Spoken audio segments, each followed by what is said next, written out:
feel like it's time for an oracle reading.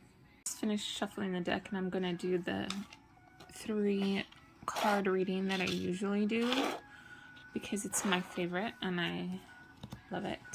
And this is the head card, what's going on in my mind. This is the heart card, what's going on in my heart. And this is the hand card, what action I should be taking. So, what's going on in my mind? Snakes. That's funny because they use a snake to represent the spinal column in your body. And they use snakes a lot as symbolisms and medical symbols. The underworld is an interesting pull. My heart, responsibility, and my hand, action. So I feel like this reading is all about these energies that these crystals and these talismans are kind of bringing forward.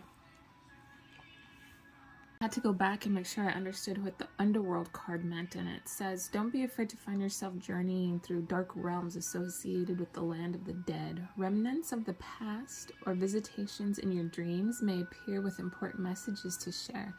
Embrace the shadow side as a complement to the light. Responsibility card says we are our own keepers. It's important to own the authority over our lives and take responsibility, being mindful of those who depend on us. Being fully accountable for our actions earns us the trust and the loyalty of those we care for. And this card, so many treasures await our discovery when we have eyes to see them. The planet is brimming with wonders. To enliven the senses and pleasure the heart, recognize and cherish the gifts that surround you, as well as the ones that flow through you.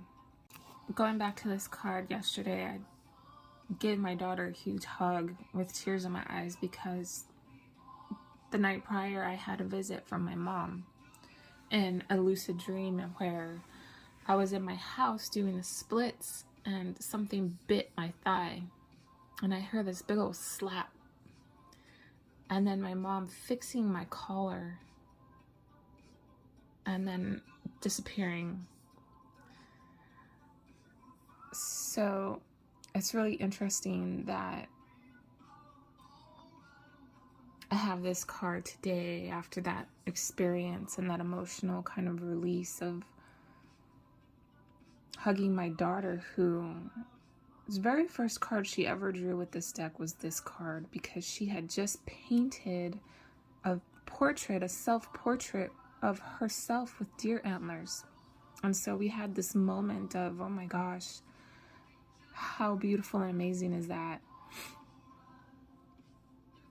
And I feel like this is a reminder that I'm blessed, you know? My mom's passing doesn't mean that she's gone. It means that she's in another realm and she still helps me. You know, my daughter's love and support and these treasures that I'm making for you that are bringing me, keeping me healthy and happy, feeling safe and secure, keeping a roof over my head and food in my belly. It's all good.